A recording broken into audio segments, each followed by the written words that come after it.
바랍니다. 교재는 여러분 다 가지고 계시죠? 예. 자, 오늘은 성경 말씀에 대해서 공부를 합니다. 제목이 성경은 하나님의 말씀이다. 한번 같이 한번 해볼까요? 성경은 하나님의 말씀이다. 예, 잘 따라하시네. 그래요. 성경은 하나님의 말씀이에요. 자, 그러면 이제 이야기를 좀 읽어보도록 하겠습니다. 먼저 이야기 네 번째 이야기죠. 낡은 성경책 한 권. 준비됐나요? 예, 그럼 우리 정 집사님 좀 읽어주세요. 무서운 전쟁, 하지만 나에게 더 무서운 것은 배고픔이었다. 얼마나 더 굶어야 따뜻한 밥 한 끼를 먹을 수가 있을까? 전쟁터에서 죽은 아버지, 피난 때에서 헤어진 어머니. 하지만 나에게 더 간절한 것은 강냉이 준 한 그릇이었다. 그나마 힘센 아이들은 먹을 것을 훔치기라기도 했지만 나처럼 힘없는 아이는 쓰레기 속을 뒤져야만 했다. 하지만 거기에도 먹을 만한 것은 거의 없었다. 내가 존이라는 미군 가족을 만난 것은 정말 행운이었다. 존 아저씨 부부는 나처럼 굶주린 아이들에게 날마다 먹을 것을 나누어 주었다. 그리고 아픈 사람들을 찾아서 정성껏 돌봐주기도 했다. 난 굶주린 사람들 틈에서 뛰어서 존 아저씨가 나누어 주신 말리는 우유 가루를 먹을 때마다 한 가지 이상한 생각을 떨쳐버릴 수가 없었다.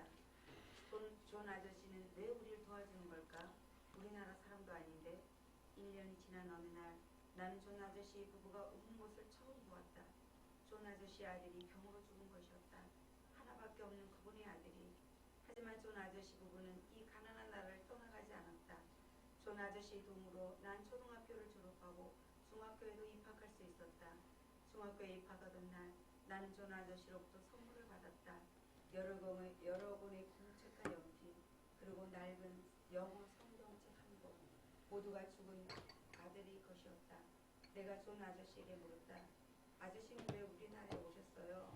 한동안 말이 없던 존 아저씨가 낡은 성경책을 내 손에 콕 쥐어주면서 말씀하셨다.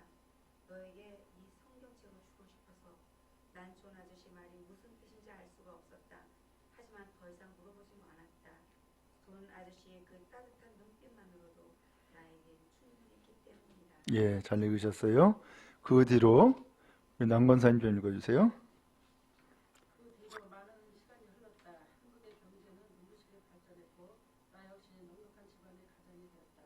오래전 존 아저씨의 바람이 실제로 이루어진 것이다. 내가 먼 옛날을 떠올리는 동안 아들 녀석은 자기가 아끼던 장난감을, 아내는 옷 한 벌과 운동화 한 켤레를 선물 상자에 넣었다. 몇 년 전부터 우리 가족이 후원하고 있는 필리핀 소녀 마리샤의 눈을 선물했다. 나도 선물 하나를 그 상자에 넣었다. 아빠, 그건 아빠가 가장 아끼던 거잖아요. 아들 녀석이 눈을 동그랗게 뜨고 나에게 물었다. 그래, 이건 마리샤에게 주려고 아껴두었던 거야. 그동안 나에게 큰 힘이 되어주었던 존 아저씨의 낡은 성경책 한 권. 순간 이런 생각이 들었다. 어쩌면 존 아저씨는 마리샤라는 소녀에게 이 성경책을 주기 위해서 나에게 오셨을지도 모른다. 책 한 권에 생명을 바칠 수 있는 이유는 그 책에서 새 생명을 받았기 때문이다. 예. 자, 그 다음에 생명책 우리 박현숙 집사님 좀 읽어주세요.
예, 잘 읽으셨어요.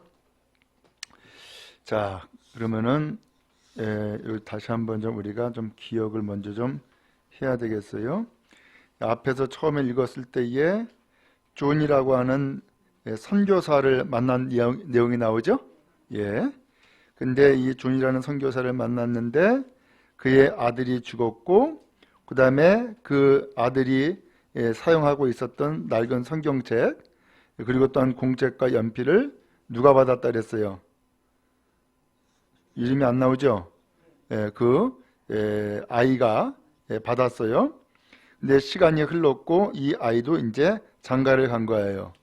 그런데 이 아이의 아들이 장난감, 그 다음에 그 어머니는 옷 한 벌, 그 다음에 운동화 한 켤레, 그리고 또 이 아이, 그러니까는 뭐랄까 아버지죠. 성경책, 이것을 선교사한테 받은 성경책을 필리핀에 있는 마리사에게 보내주었다. 그런 내용이죠. 그러니까 이 성경이 선교사의 아들에게서, 그 다음에 이 아이의 아버지에게로, 그 다음에 이 성경책이 이제는 필리핀에 있는 마리사에게 계속 전달되고 있었던 거예요. 자, 근데 이 성경이 이렇게 전달되어진 것은 그 성경에서 무엇을 가지고 있기 때문에 이 성경이 전달되고 있어요? 예, 생명. 예, 생명이 여기 담겨 있기 때문에 이것이 계속 전달되고 있다라고 하는 거예요. 그래서 두 번째 글에서 보니까는 글 내용의 제목이 생명의 책이라고 이렇게 표현됐어요. 이제 실제로 이 성경 때문에 수많은 사람이 살고 또 수많은 사람이 죽었어요. 이 성경 때문에. 자, 그리고 이제 이 성경에 대해서 좀 자세하게 설명을 했는데 마지막 내용에 보니까는 이 성경이 몇 년 동안 기록됐다 그랬어요? 1600년 동안. 몇 사람이 기록을 했다고요? 40여 명의 사람들이 기록을 했다는 거예요. 그리고 이 성경이 얼마 동안 보관되어 있었어요? 2400년 동안 이 성경이 지금까지 보존되어 있다라고 하는 거예요. 자, 그러면 이제 이 성경이 무엇인지 이제 공부를 좀 구체적으로 하도록 하겠습니다. 1번, 성경의 저자는 누구입니까? 그랬어요. 자, 디모데후서 3장 16절 말씀 거기 읽어보겠습니다. 시작. 모든 성경은 하나님의 감동으로 된 것으로. 예, 교훈과 책망은 이제 그 다음에 또 나와요. 이제 여기만 읽겠습니다. 자, 모든 성경은 뭘로 됐다고요? 하나님의 감동으로 됐대요. 하나님의 감동으로. 자, 결국 이 말씀은 성경은 누가 기록했다는 거예요? 하나님께서 기록을 하게 해 주셨다라고 하는 거예요. 그래서 이 성경에는 하나님의 감동이 담겨 있다는 거예요. 하나님의 뜻, 하나님의 말씀, 하나님의 의지, 이게 담겨 있다는 거예요. 자, 그래서 이 성경의 저자는 누구냐? 그것은 한마디로 표현하면은 누구다? 하나님이다 라고 하는 거예요. 하나님이다. 자, 그런데 앞에서 보니까 아니 1600년 동안 40명의 사람이 동원돼서 기록했다면서요. 분명히 기록은 누가 했어요? 사람이 한 거야? 근데 무슨 하나님이 저자입니까? 하나님이 기록했다고 합니까? 이게 말이 앞뒤가 안 맞잖아요. 이게 무슨 뜻이에요 도대체? 그래요. 사람을 통해서 하나님의 뜻, 하나님의 감동이 기록됐다라는 거예요. 그래서 기록 자체는 사람이 했지만 사람이 기록할 때에 자기의 생각과 자기의 지식과 자기의 의지를 가지고 기록한 것이 아니라 하나님 앞에 받은 사람이 그 감동을 기록한 것이 성경이다 그 얘기예요. 그래서 이 성경의 저자는 누구다? 하나님이다 라고 하는 거예요.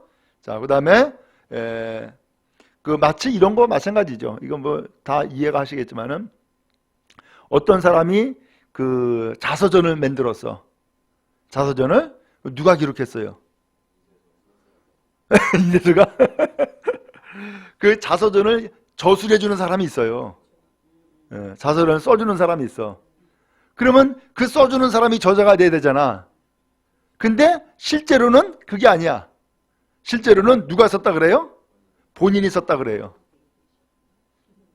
본인이 썼다 그래. 그렇죠?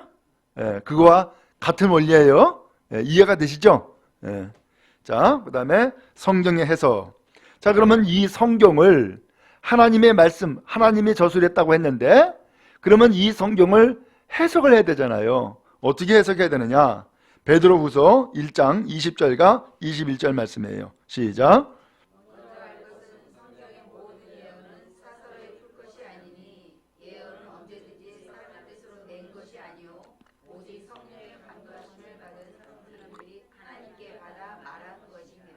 아멘. 예. 먼저 할 것은 성경의 모든 예언은 성경은 예언이라고 표현했어요. 여기 예언이라고 하는 의미는 뭐 앞날을 이야기한다. 보통 예언을 그렇게 얘기하잖아요. 근데 물론 그것도 담겨 있지만 예언이라고 하는 말씀은 하나님으로부터 받은 말씀, 하나님으로부터 들은 말씀을 전해주는 것이 예언이에요. 아시겠죠? 예. 그래서 성경은 모든 것이 다 예언이라는 거예요. 왜? 하나님으로부터 받은 말씀을 기록한 것이기 때문에 예언이라는 거예요. 자, 그런데 이 예언을 이제 풀어야 되잖아요. 해석을 해야 되잖아요. 근데 사사로이 풀 것이 아니니, 사사로이가 뭐예요?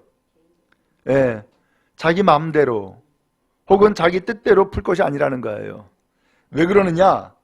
예언은 언제든지 사람의 뜻으로 난 것이 아니요, 이 예언의 말씀이 사람의 뜻으로 기록된 게 아니라는 거예요. 그 다음에 오직 성령의 감동하심을 받은 사람들이 하나님께 받아 말한 것이다. 바로 이것을 예언이라 그래요. 하나님 앞에 받아서 기록한 것, 받아서 말한 것, 그게 예언인 거예요. 그러니까 하나님으로부터 받아서 말한 것이기 때문에 이 성경을 사사로이 풀어서는 안 된다는 거예요. 어떻게 풀어야 된다고요? 성령의 감동하심을 받고서는 풀어야 될 것을 알려주고 있는 거예요. 그래서 여러분 경험을 하셨듯이 성경 말씀을 이해가 안 될 때가 있잖아요. 그죠? 도대체 내가 무슨 말씀인지 모르겠어. 이해가 안 돼.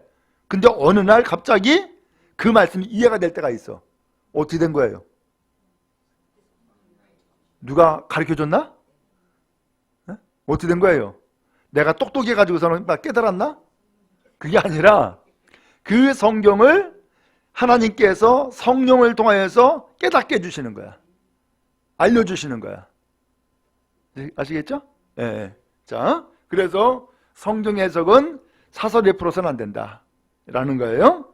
자, 그 다음에 두 번째예요. 신구약 성경에 주제가 있어요. 이 성경에서 말씀하고 있는 주제가 있어요.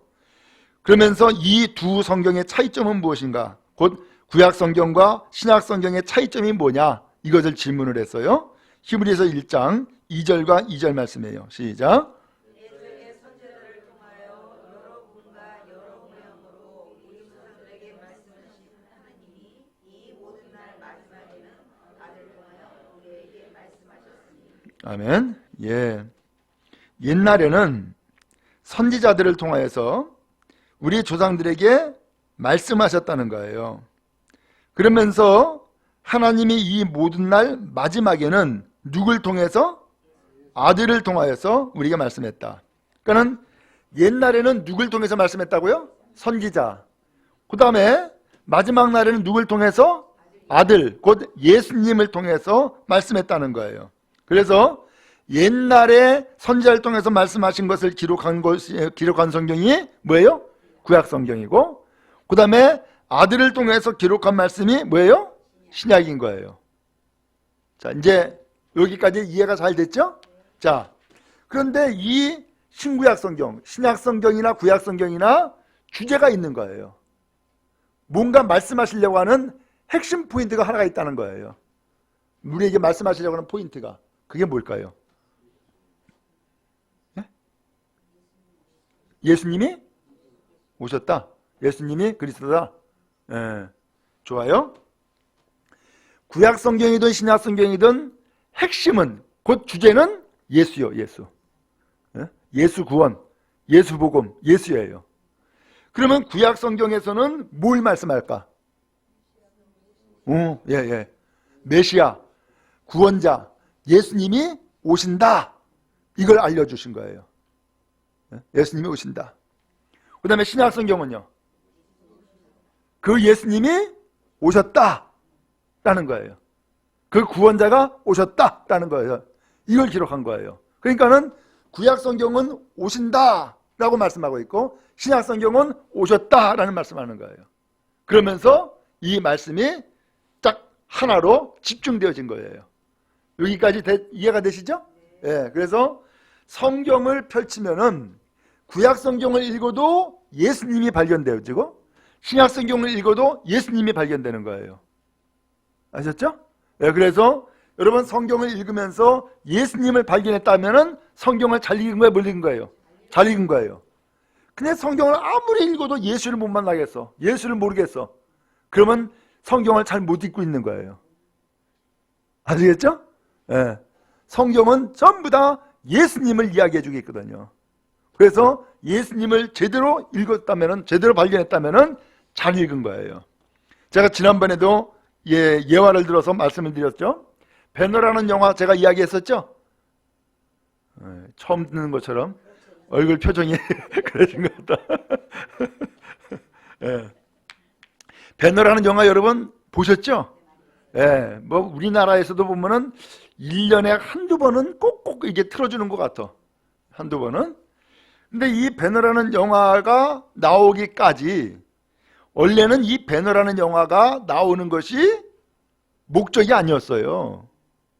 이 저자가, 제가 좀 이름을 잃어버렸는데, 이 저자가 사실은요, 이 성경이 가짜다 라고 하는 것을 증명하기 위해서 성경을 읽게 된 거예요. 네? 내 성경이 가짜다라는 사실을 증명을 해야지 하고서는 의기양양한 마음을 가지고 분명한 목적을 가지고서 성경을 읽어가지고서는 뭐가 잘못됐는지 뭐가 거짓됐는지를 내가 분명히 발견해가지고서는 그걸 들춰내리라 라고 하고서는 성경을 읽은 거야. 그러니까 성경을 얼마나 집중해서 읽었겠어요. 뭐가 잘못됐는지를 좀 찾아야 되니까. 근데 이 성경을 읽다가 이 사람이 예수를 만나버린 거야. 성경에 있다가 이 사람이 예수를 만난 거예요. 예. 그래가지고서 예수를 만난 그 감동과 기쁨을 소위 말하면은 글로 쓴 거예요. 그 글로 쓴 것이 배너라고 하는 작품이 나온 거예요. 그래서 이것을 영화화 만든 거예요. 영화. 그래서 배너라는 영화 보면은 그야말로 대작입니다. 예, 지금도 봐도 대작입니다. 지금 봐도 대단한 영화예요. 거기에서 보면은 그 영화에서 끊임없이 초점을 맞춰서 이야기하는 것이 뭐가 있는지 아시죠? 누구 얘기하고 있어요? 예수를 얘기하고 있어요. 예수를. 예수 만난 사람, 예수를 이야기하고 있는 거예요. 여러분, 그런 의미에서 오늘 우리도 성경을 읽을 때에 예수를 만나고 예수를 찾으면 제대로 성경을 읽은 것이다 라고 하는 거예요. 자, 그러면 이제 세 번째 질문, 다음 페이지에 나오죠. 하나님께서 성경을 주신 목적이 무엇입니까? 목적이 있겠죠? 그죠? 하나님이 말씀하신 거예요. 그러면 하나님이 말씀하셨으면 쓸데없는 이야기 한 게 아니잖아요. 분명히 의도와 뜻을 가지고서 말씀하신 것이잖아요. 그럼 도대체 목적이 뭘까? 자, 첫 번째 구원이라는 거예요. 두 번째는 뭐예요? 신앙생활에 지침으로 줬다는 거예요. 자, 그러면은 요한복음 20장 31절 한번 또 읽겠습니다. 시작. 오직 이것을 기록함은 너희로 예수께서 하나님의 아들 그리스도이심을 믿게 하려 하며 또 너희로 믿고 그 이름을 힘입어 생명을 얻게 하려 함이니라. 아멘. 자, 두 가지 목적을 여기서 기록했는데 첫 번째는 뭐예요? 예수를 믿는 것이 목적이에요. 그 다음에 또 하나는 뭐예요? 그 예수를 믿음으로 생명을 얻도록 하는 것이 목적인 거예요. 아하. 그러니까 성경을 읽으면은 누구를 발견하라고요? 예수 발견하고, 그 다음에 그 발견한 예수님을 그 다음에 어떻게 해야 돼요? 믿어야죠. 그죠? 그래서 믿음으로 그 다음에 주어진 결과는 뭐예요? 생명을 얻는 거예요. 구원받는 거예요. 자, 이것이 성경의 목적인 거예요. 그러니까는 성경을 읽고서는 예수를 믿게 됐고 성경을 읽고선 구원받았다 그러면은 제대로 만난 거죠. 아시겠죠? 예. 제가 지난번에도 이야기했는데 제가 서울 신사동에서 목회하면서 청년부를 이제 담당을 했어요. 그래서 청년부를 담당하는데 껄렁껄렁한 친구가 들어왔어요. 딱 봐도 이 폼이 그냥 껄렁껄렁해. 근데 알고 보니까 이 친구가 법을 공부한 친구야. 법학을 공부한 친구야. 그래서 법을 공부한 친구는 조금 좀 뭐랄까 목이 좀 뻣뻣하더구만. 근데 이 친구가 교회에 나왔는데 자기 성경을 읽었다는 거예요. 그래서 깜짝 놀랐어요. 제가 아니 성경을 읽었다고? 그러면서 제가 이제 의아스럽게 표정을 지었죠. 그랬더니 하는 소리가 학교에서 성경을 읽으라고 가르친다는 거예요. 아니 왜? 그랬더니 모든 법의 기초가 성경에 있다는 거야. 아, 그래 맞구나. 그때 깨달았어요. 그래서 여러분 성경에 보면은 출애굽기, 레위기, 신명기 나와요. 그 신명기가 바로 세계 법의 기초예요. 처음 나온 법이에요. 그게 세상에 처음 나온 법이에요. 그러니까는 법을 공부하는 친구가 그 법을 먼저 기본부터 기초부터 시작하는 것을 성경 이제 학교에서 가르친 거죠. 그래서 성경 읽으라고. 그래서 성경을 읽었다는 거예요. 아, 그때서야 제가 깨달아 알았어요. 이게 맞아요. 하나님은 우리에게 어떻게 하나님을 경외하며 살아야 되는지 법을 주었거든요. 그 법이 그 구약성경에 나온 거예요. 자, 어찌하든 오늘 그래서 이제 이 성경을 읽었다고 했는데 중요한 것은 성경을 읽었는데 그 친구는 성경을 읽는 목적이 뭐예요? 법을 공부하기 위해서 성경이 있는 거야. 그러다 보니까는 그 법의 기초만을 찾았는지는 모르지만은 거기에서 그 법을 뛰어넘어 가지고서 법을 주신 하나님 그리고 생명 주신 하나님을 만났다 그러면은 훨씬 더 좋을 것 아니에요. 그렇죠?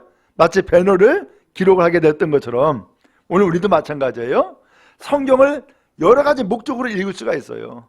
어떤 사람은 영국 대본을 만들기 위해서 성경을 읽을 수도 있어요. 어떤 사람은 시를 공부하기 위해서 성경을 만들 수도 있어요. 어떤 사람은 역사를 공부하기 위해서 성경을 읽을 수도 있어요. 그렇죠? 그러나 이 성경을 읽는다 한다면은 성경을 주신 그 하나님의 원래의 목적을 발견한다면은 잘 읽은 것이죠. 자, 그 원래의 목적이 뭐예요? 바로 구원이에요. 구원. 구원. 그래서 성경을 읽음으로 거기에서 예수님 만나고 그 예수님을 믿게 되고 그래서 오늘 우리가 새 생명을 얻었다 한다면은 그 목적을 제대로 이룬 거예요. 그럼 여러분 성경을 열심히 읽으시기 바랍니다. 성경 열심히 읽으세요. 성경이 원조예요. 원조. 제가 학교 다니면서 보면은 학교 다닐 때의 목적은 대학 진학이 되잖아요. 그죠? 대학 진학이 되잖아요. 그러니까는 교과서가 있고 참고서가 있어. 근데 이 교과서가 있고 참고서가 있는데 보면은 교과서보다도 뭐가 더 많아요? 참고서가 더 많아. 그 다음에 교과서는 책 한 권이야. 근데 참고서는 더 많아. 여러 권이야. 여러분 어디에 중점을 둬야 돼요? 교과서에 중점을 둬야 돼. 교과서에. 오늘날도 신앙생활 하는데 마찬가지예요. 오늘날도 신앙과 관련된 서적들이 많아요. 그렇죠? 근데 성경은 한 권이야. 뭐가 더 중요해? 성경이 중요해요. 근데 성경은 도외시하고 신앙과 관련된 다른 서적을 더 열심히 탐구하는 경우가 생겨요. 그것은 앞뒤가 바뀐 거예요. 그렇죠? 앞뒤가 바뀐 거예요. 성경을 중심으로 신앙생활을 해야 돼요. 성경을 중심으로. 그래서 모든 신학이 사실은 성경에서 나온 거예요. 신학 공부할 때도 신학과 관련된 책들이 많거든요. 성경 신학과 관련된 책들이 엄청 많아요. 그런데 성경을 제대로 탐구하고 성경에 집중하면은 거기에서 신학이 다 나온 거예요. 거기에서. 그러므로 오늘 우리도 마찬가지예요. 성경을 열심히 읽으면 오늘 우리는 신앙생활을 더욱더 깊이 있게 더 풍성하게 할 수가 있어요. 성경을 중심으로 해서 집중적으로 읽고 또한 거기에서 예수 만나는 은혜가 있기를 간절히 바랍니다. 자, 그래서 이 성경은 예수님을 알려주고 그 예수님이 구세주인 것을 믿게 해줘요. 그 다음에 그 예수님을 믿음으로써 구원, 곧 생명을 얻게 하는 것이 성경의 목적인 거예요. 자, 그 다음에 두 번째, 신앙생활의 지침을 줘요. 자, 디모데후서 3장 16절, 17절 말씀이에요. 시작.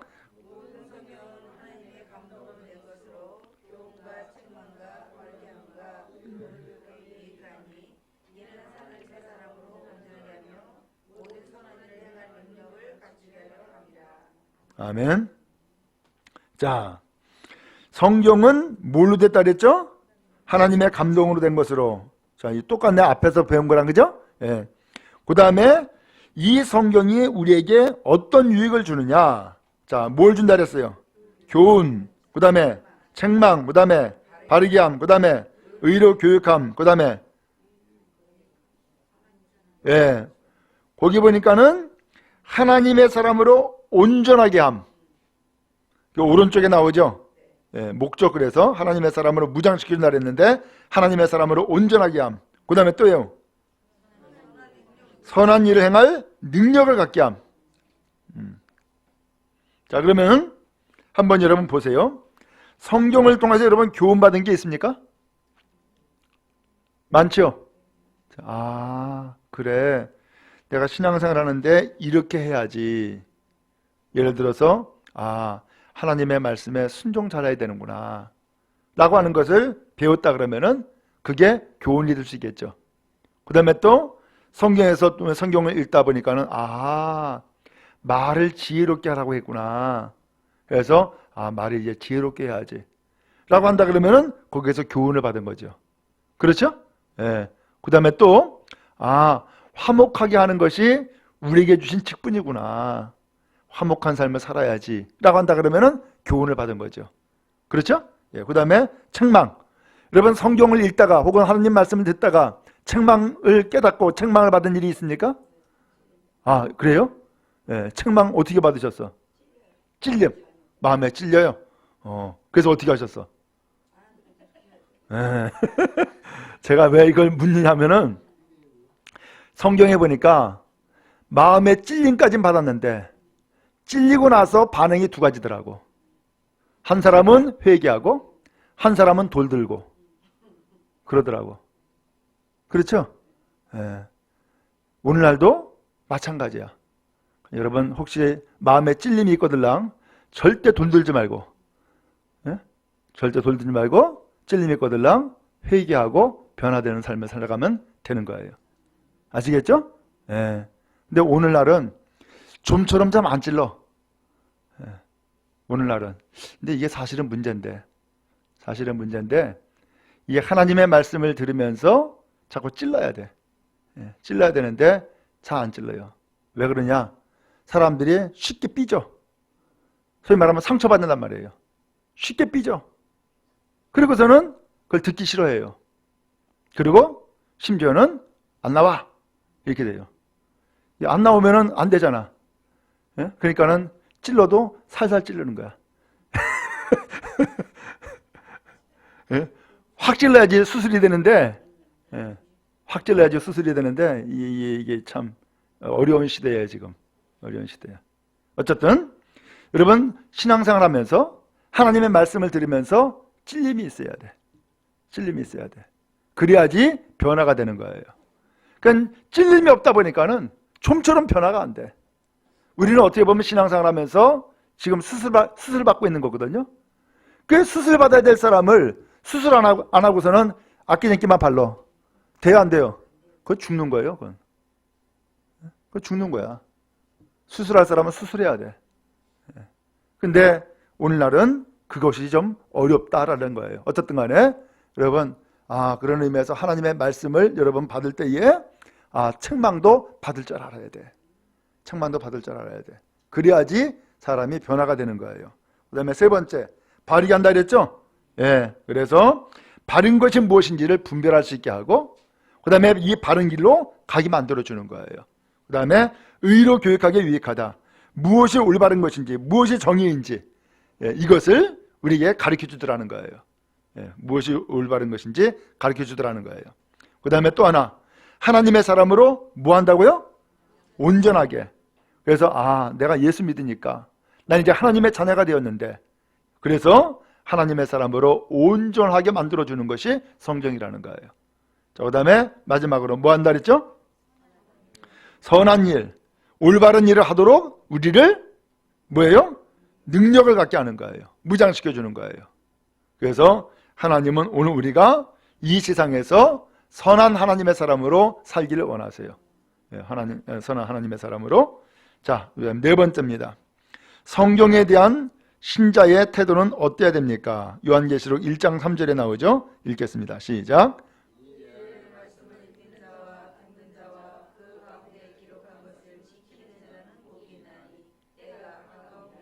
아멘. 자, 이것이 중요한데 세 가지예요. 지금 뭐라 그랬어요? 읽는 자, 그 다음에 듣는 자, 그 다음에 지키는 자. 예. 여러분 여기에서 읽는 자, 듣는 자, 지키는 자라고 했는데 여러분 지금 이 세 가지를 다 하고 있어요? 그래요. 그러면 우리 집사님은 읽는 것, 듣는 것 하고 계신다는 말씀이네? 예, 다른 분들은요? 유구모니 옳시다. 우리는 이제는 교회 나와서 예배를 드리다 보니까는 듣는 데 익숙해. 그죠? 그러다 보니까는 듣는 데 익숙하다 보니까는 읽는 것은 못하는 경우가 많아요. 그렇습니까? 예. 그러니까 읽는 것을 덜 하다 보니까는 지키는 것은 더군다나 더 그러고. 듣는 데 익숙해져 버렸어요. 근데 듣는 것도 잘해야 되지만은 우리가 부족한 것, 읽는 것과 지키는 것을 잘해야 되더라 라고 하는 거예요. 그래서 제가 처음에부터 말씀드렸던 것처럼 요한복음 28장 20절에 볼지어다 내가 세상 끝날까지 너와 함께 있으리라 라고 말씀하면서 그 앞에 뭐라고 하냐면은 가르쳐 지키게 해라 라는 말씀이 나와요. 가르쳐 지키게 해라. 그래서 성경에 보면은 아버지와 아들과 성령의 이름으로 세례를 베풀고 그리고 그 사람들에게 가르치고 지키게 하라는 말씀이 나오잖아요. 가르쳐 지키게 하라. 그래서 하나님의 말씀을 듣고 지킴으로써 하나님의 뜻을 펼쳐나가는 것이 하나님의 뜻인 거예요. 아무리 들어도 내가 그 말씀을 지키지 않으면은 그 말씀이 이 땅 가운데 실현이 돼야 안 돼요. 실현 안 되는 거야. 그 말씀을 실현시키는 것은 우리의 사명이에요. 우리의 사명. 이해가 되세요? 예. 그래서 오늘날 교회가 많아지고 믿는 사람이 많아졌지만은 세상이 변화가 됐어요? 변화가 잘 안 돼. 오히려 더 거꾸로 돼버렸어요. 왜 그래요? 듣는 건 잘 들어. 근데 지키질 않아. 그러다 보니까는 변화가 안 되는 거야. 세상이 변화가 되지 않는 거죠. 이게 우리에게 주어진 이제 과제가 되어버렸어요. 그러므로 말씀을 잘 읽고 듣고 지키는 것, 바로 이것이 우리가 해야 될 과제다라는 것을 기억하시고 잘 지키는 은혜가 있기를 간절히 바랍니다. 그래서 일주일에 한 번씩 만약에 교회를 나온다 그러면은 그날 하나님 앞에 예배드리면서 들은 말씀이 있잖아요. 그 들은 말씀을 이제는 한 주간 동안 최소한도로 뭐 해야 돼요? 지켜야지. 아시겠죠? 예. 오늘 여러분 낮에 말씀 주제가 뭐였었죠? 예.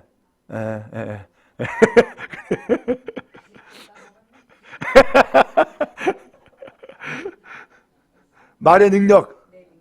이거 주제로 말씀 함께 나눴잖아요. 그렇죠? 그래서 뭐라 그랬어요? 말을 잘하자. 그래서 말 잘하자는 것이 그냥 말빨이 좋다 이 얘기가 아니라 믿음의 말을 하자. 긍정적인 말을 하자. 소망의 말을 하자. 창조적인 말을 하자.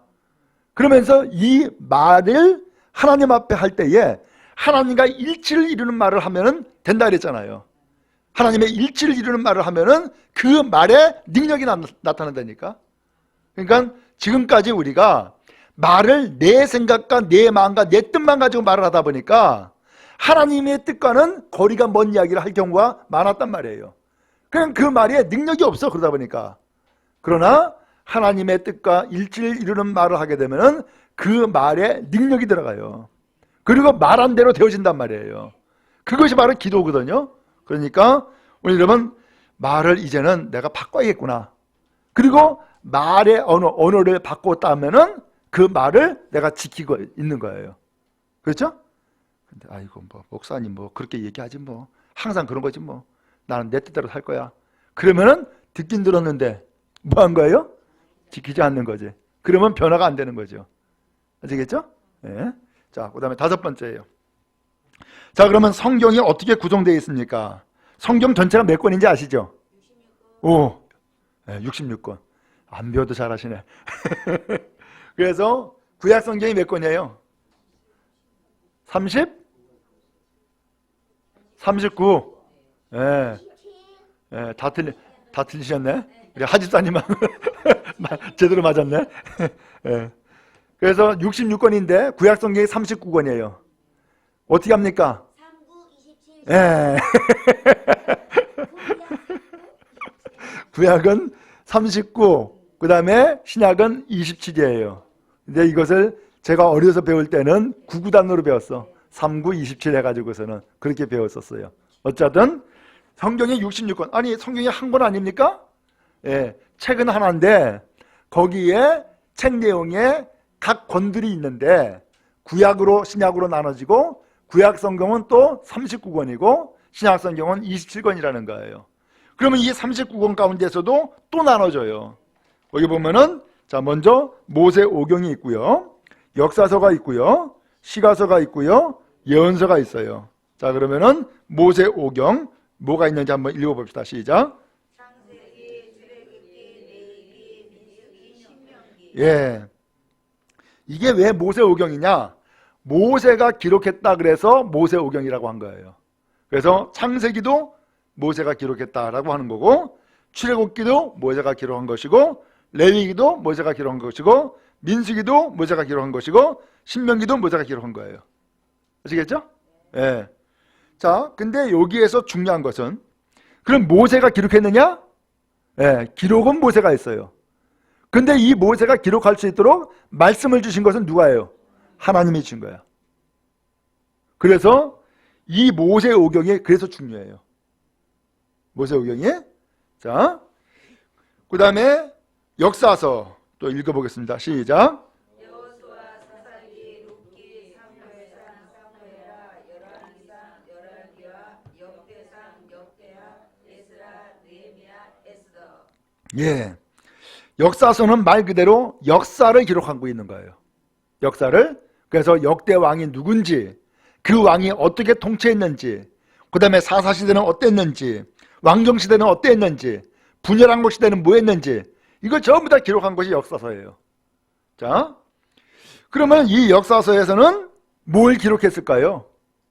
그 역사를 주관하시는 하나님을 기록하고 있는 거예요.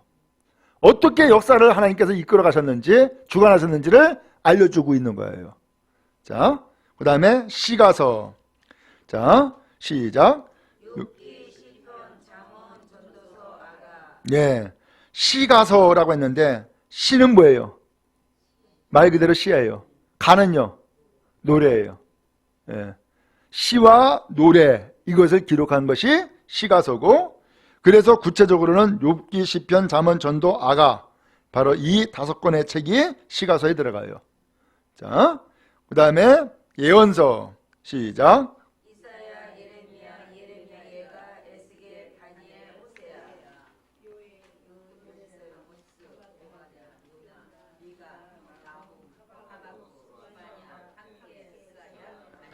예, 이 예언서는 역사 가운데서 하나님이 말씀하시는 것을 받아가서 기록한 것이 예언서예요. 그리고 이 예언서에는 아까도 말씀드린 것처럼 앞으로 어떤 일이 일어날 것인가에 대한 내용도 담겨 있어요. 자, 어찌하든 이렇게 해서 구약 성경이 모세오경, 역사서, 시가서, 예언서 이렇게 크게 나눠져 있다라고 하는 거예요. 그러면 신약 성경도 그러느냐? 그렇습니다. 자, 신약 성경을 봅니다.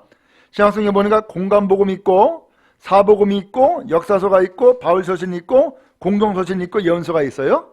그렇죠? 앞에 보니까는 구약 성경에서는 모세 오경이라고 되어 있는데 여기는 복음서라고 표현되어 있어요. 그래서 이 복음서도 공관복음과 사복음을 나눴는데 먼저 공관복음 시작. 예, 공관복음이라고 표현했는데 공관이라는 것은 공통적인 관점으로 기록한 복음이다라고 하는 거예요. 공통적인 관점으로.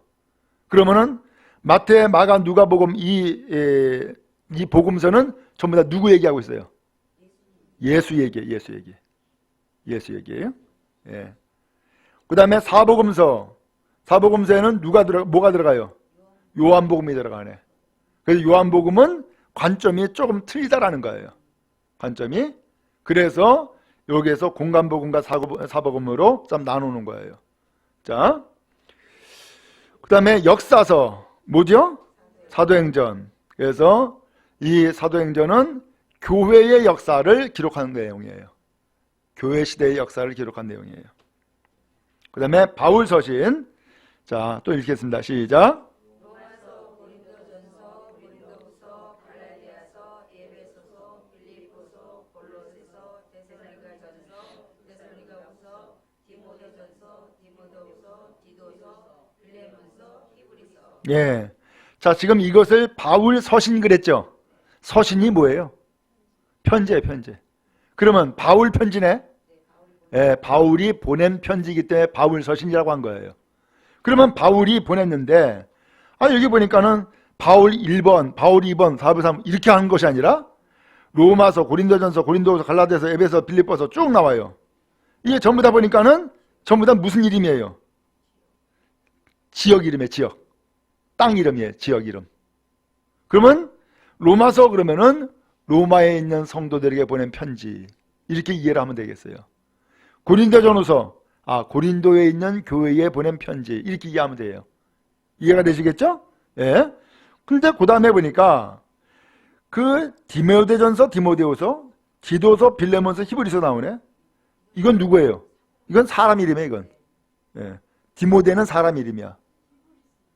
히브리서는 사람 이름이 아니라 이것은 좀 문화, 뭐 환경.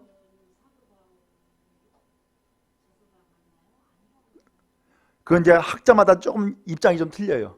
학자마다. 근데 우리가 공통적으로는 이것도 바울이 보냈다, 바울이 기록했다 이렇게 이제 보는 거예요.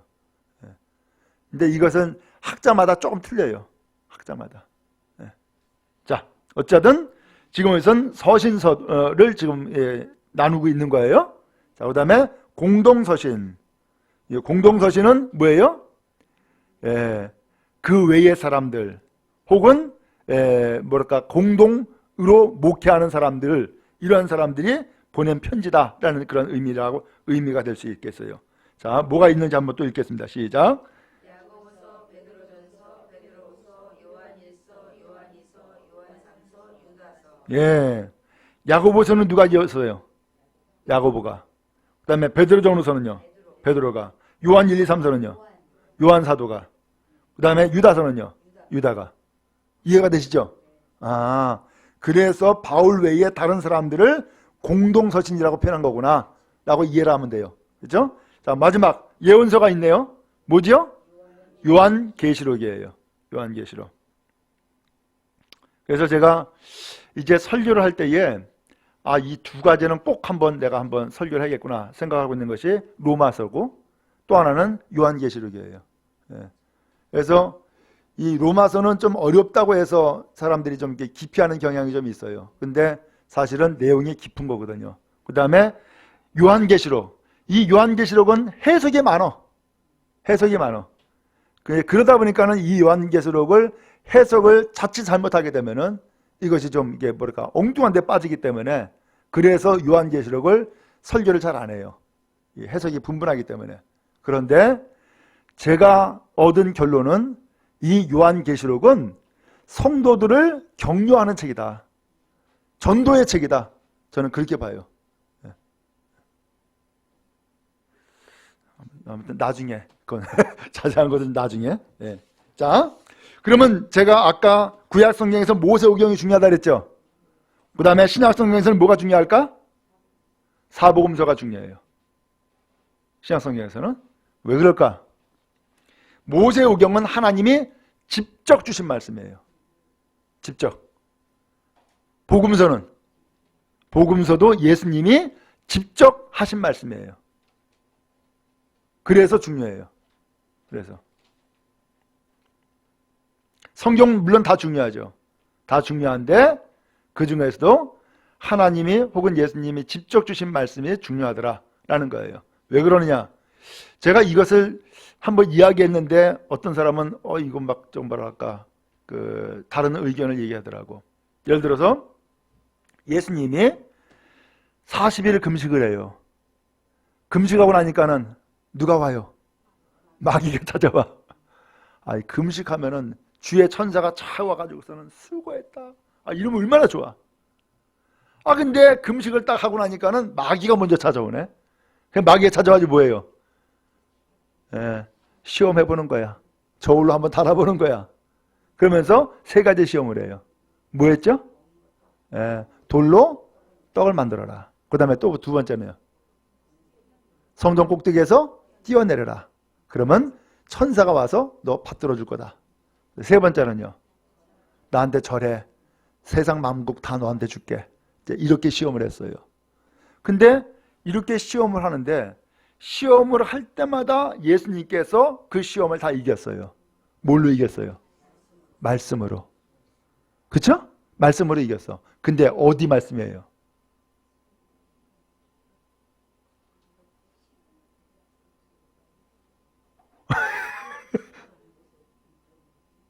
무슨 말씀이에요? 자, 여러분 성경 한번 펴보실 수 있죠? 예. 먼저 마태복음 4장이가 나오죠? 그 시험 내용이. 네, 4장 맞죠? 예. 먼저 4장 3절에 보니까 시험하는 자가 예수께 나와서 이르되 내가 만약 하나님의 아들이거든 명하여 이 돌들로 떡덩이가 되게 하라. 이렇게 시험했어요. 그래서 예수님이 대답을 한 거예요. 근데 대답을 하는데 기록되었을 때 하면서 성경 말씀 가지고 대답을 한 거예요. 자, 4절에 보니까 뭐라고 되어 있어요? 사람이 떡으로만 살 것이 아니요 하나님의 입으로부터 나오는 모든 말씀으로 살 것이라 라고 대답을 하셨어요. 그러니까는 이 시험에 더 이상 걸려 넘어지지 않았어. 그렇죠? 그러면 이 말씀이 어디에 기록됐어요? 네, 신명기 8장 3절이에요.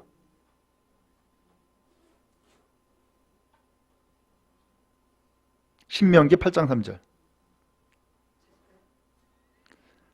그래 한번 찾아볼까 그러면? 예. 신명기 8장 3절 한번 찾아보세요.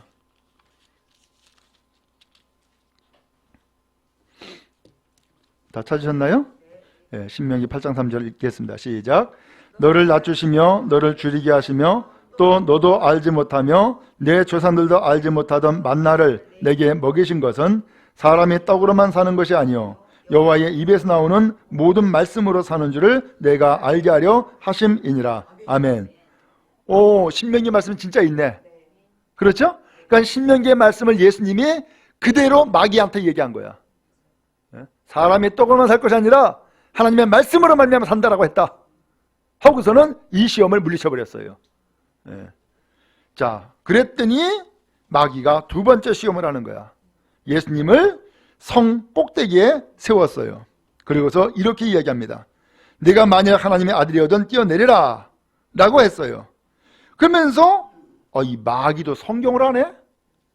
그러면서 하는 얘기가 기록되었으되 그가 너를 위하여 그의 사자들을 명하시리니 그들이 손으로 너를 받들어 발이 돌에 부딪히지 않게 하라 라고 했다는 거예요.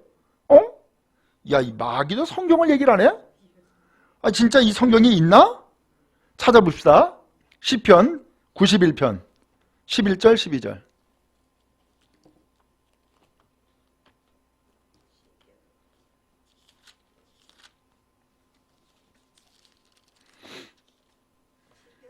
시편 91편 11절 12절.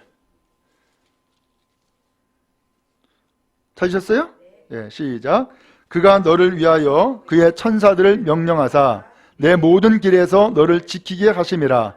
그들이 그들의 손으로 너를 붙들어 발이 돌에 부딪히지 아니하게 하리로다. 아멘. 성경이 있어요, 없어요? 있네? 야, 이 마귀도 보통 아니네? 있네? 예. 자, 근데 여기에서 제가 좀 하나 보려고 하는 것은 지금 이 시편 91편의 이 말씀이 누가 기록을 했어요?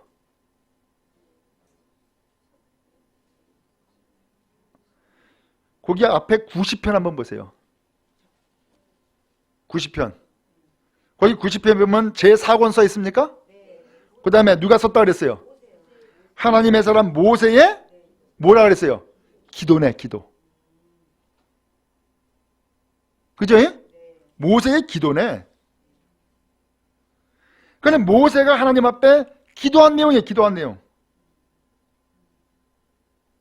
이것을 지금 마귀가 인용을 해가지고서 예수님을 시험하고 있는 거예요. 무슨 상황인지 이해가 되시죠? 자, 어쨌든 이렇게 시험을 하니까 예수님이 또 말씀하시는 거예요. 7절에 보니까 마태복음 4장 7절이에요. 예수께서 이르시되 또 기록되었으되 예수님이 또 기록됐다는 성경을 또 말씀을 하네. 그러면서 하는 말씀이 주 너희 하나님을 시험하지 말라 하였느니라 라고 해서 두 번째 시험도 끝났어. 그러면 기록되었다고? 어디 기록됐다는 거예요? 신명기 6장 16절 한번 또 찾아봅시다. 신명기 6장 16절.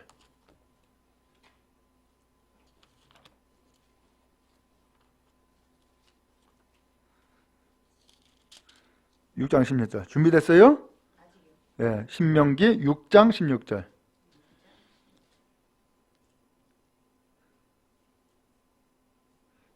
자, 준비됐죠? 시작. 너희가 마사에서 시험한 것 같이 너희 하나님 여호와를 시험하지 말고 그랬어요.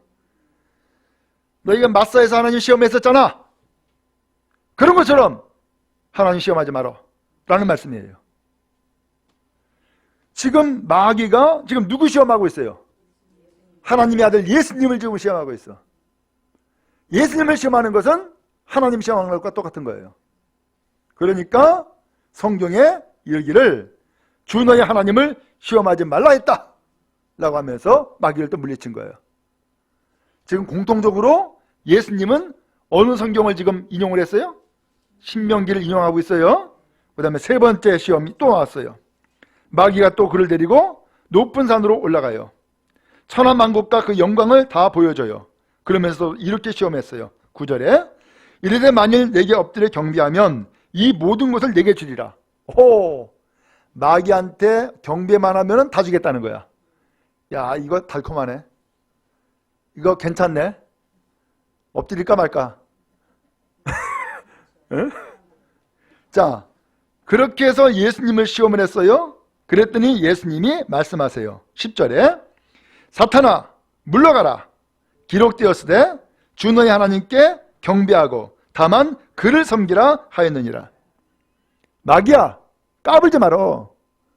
성경에 기록되기를 하나님께 경배하라 그랬지 너한테 경배를 하지 않았어 하고서 성경 말씀으로 딱 제시를 한 거예요. 그러면 이 말씀이 어디 나와요? 신명기 6장 13절이에요. 신명기 6장 13절. 자, 그러면 6장 13절 한번 또 찾아봐야죠. 네, 신명기 6장 13절. 자, 시작. 내 하나님 여호와를 경외하며 그를 섬기며 그의 이름으로 맹세할 것이니라. 아멘. 성경에 이렇게 나와 있죠? 네, 하나님을 경외하고 그를 섬기고 그의 이름으로 맹세해라 라고 분명히 되어 있어요. 그렇게 해서 마귀의 시험은 끝났어요. 그리고 마귀가 떠나니까 그 다음에 누가 와요? 천사가 와서 예수님을 수종들더라는 거예요. 아이고, 천사가 진작에 나타나시지. 아니, 마귀 시험이 끝나니까 그 다음에 나타나네. 자, 여기서 제가 말씀드리고자 하는 것이 있어요. 마귀도 보니까 시험을 하는데 뭘로 시험해요? 성경 가지고 시험하네? 기가 막혀서. 오늘날도 이단이나 사이비가 뭐 가지고 달려들어? 성경 가지고 알려들어. 그러니까는 진짜 그러네? 그러고서는 예수 믿는 사람들이 홀끗 넘어가 버려. 성경이 있다고 하니까. 그것도 질자로 또 펴서 또 보여줘. 봐봐, 이렇게 돼 있지 않냐? 라는 거예요. 여러분, 그럼 어떡할래요? 진짜 그러네? 그럴까? 자, 제가 그것을 지금 말씀드리려고 지금 이것을 장황하게 얘기한 거예요. 앞에서 마귀가 시험할 때 성경 들이댔죠? 어디 성경이에요? 시편이었어요. 그게 누구 기도였다고? 모세의 기도문이었어요. 그죠? 근데 모세오경과 복음서는 누가 기록했다고요? 하나님이 직접 주신 말씀이라 그랬어요. 복음서는 예수님이 직접 하신 말씀이라 그랬어요. 마귀도 하나님이 직접 하신 말씀을 가지고서는 시험을 못하는 거야. 예수님이 직접 하신 말씀 가지고서는 어떻게 누가 손을 못 대는 거예요. 아시겠죠? 그래서 성경 가운데서도 하나님이 직접 주신 말씀을 가지고서는 마귀도 손 못 대더라 라고 하는 거예요. 그리고 마귀가 시험을 할 때는 하나님의 말씀 그 자체를 가지고 시험 못해. 하나님 말씀이니까. 근데 사람이 한 이야기, 고백이나 시나 뭐 편지나 이런 것 가지고서는 얼마든지 그렇게 해서 건질 수가 있더라 말이죠. 그렇죠? 오늘날도 이단들이 똑같아요. 제가 서울에 있을 때에 신천지에 빠진 교인을 제가 이제 만난 거예요. 근데 이제 그렇게 신천지에 빠진 교인을 알게 되어 가지고서 한 명은 자기 스스로가 그냥 나가버렸고, 한 명은 나오지 못하겠어요. 근데 여전히 교회 안에 남아있는 사람이 있었어. 그러면서 이 사람이 신천지에 빠졌다가 자기 스스로 나왔어. 빠졌다가 그러면서 저한테 편지를 보여주는 거야. 이 사람들이 어떻게 편지를 보냈는지. 그래서 제가 그 편지를 받아가지고서는 전부 다 분석을 했어요. 도대체 이들이 뭘 주장하는가 전부 다 분석을 했어. 근데 결과적으로 보니까 우리가 보통 예수 믿으면서 교회 다니면서 설교 듣고 성경 읽고 하면은 우리가 이해가 안 되는 부분이 있어요. 그 완벽하게 짜맞춰지지 않는 부분이 있다고. 근데 신천지는 그 완벽하게 짜맞추지 않는 부분을 다 짜맞춰놨어. 그럼 어떻게 짜맞췄느냐? 성경 가지고서도 짜맞추기도 하지만은 성경에도 없는 것은 다른 것 가지고 전부 다 끌어와요. 다른 것 가지고서. 그래서 전부 다 짜맞춰 놓는 거야. 그리고서는 이야기를 꺼내놓는 거야. 봐봐. 교회에서는 이런 말 못 들었지? 진짜 못 들었거든? 봐봐. 완벽하잖아. 다 되잖아. 이렇게 되는 거예요. 그러면서 그것을 짜맞춰 놨는데 심지어는 옛날 조선시대 고려시대 때의 어떤 기록을 가지고서도 짜맞추기도 하더라고. 심지어는 보니까. 그래서 이것들이 이런 식으로 하는구나. 이런 식으로 라고 하는 것을 이해가 됐었어요. 그렇게 알았었어요. 그러면은 이 신앙생활은 영적인 문제이기 때문에요. 이제 여러분들은 이제 이렇게 남아 있으니까 여러분들에게 이제 이야기를 하는 거예요. 영적인 문제이기 때문에 처음에는요 속아 넘어가. 진짜 새로운 말씀이네. 우리 교회에서 내가 이런 얘기 못 들었는데 진짜 이런 얘기를 다 하네. 그러고서 귀가 솔깃하게 만들어. 그리고서는 점점 들어가면은 나중에 가서는 이제는 거기에 깊숙이 들어가면은 드디어 이제 본색을 나타내요. 드디어 본색을 나타내. 그래서 본색을 딱 나타내면은 그때는 영적으로 이미 넘어가 버린 상태야. 영적으로. 그러면 그 다음에는 헤어나오기 힘들어요. 안 돼요, 그게. 왜? 완전히 악한 것에 이미 사로잡혀 있는 거야. 지배를 완전히 다 당해버리고 만 거야. 거기서 완전히 빠져버려요. 제가 그것을 그 고등학교 때, 대학교 때 그것을 알았어요. 제가 그 전에 한번 얘기했죠? 그 학교에, 아니, 교회에 후배가 있었어. 예, 잘 따랐어요. 근데 이 후배가 신학교를 가겠대. 그러면서 신학교를 가겠다고 딱 선포를 했어요. 나 신학교 가겠다고. 그래서, 그래, 신학교 가나 보다. 근데 공부를 열심히 했어. 그래서 시험을 봤어요. 근데 어떻게 됐을까? 떨어졌어. 학교 시험에. 그래서 그 당시에는 그 신학교가 경쟁률이 셌어요. 공부 잘하는 사람들만 모였다고. 경쟁률이 셌어요. 떨어졌어. 그 떨어졌으면 어떻게 해야 돼요? 내가 더 열심히 공부해야 되겠구나. 다시 한번 도전해야지. 이래야 되잖아. 네. 근데 어떻게 반응했느냐? 하나님이 그럴 수 있냐는 거예요. 내가 주에 조용히 되겠다는데, 내가 신학교 가겠다는데 왜 나를 떨겼냐는 거예요. 이거 대고 없어 이거? 응? 내가 왜 나를 떨궜냐는 거예요. 그랬는데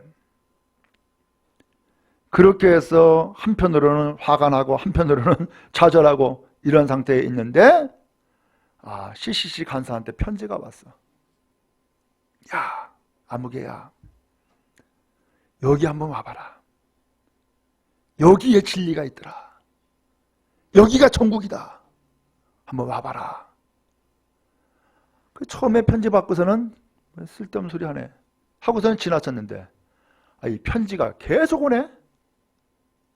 10번 찍으면 넘어가지 않는 나무가 없다고 계속 편지가 오니까는 한번 가볼까?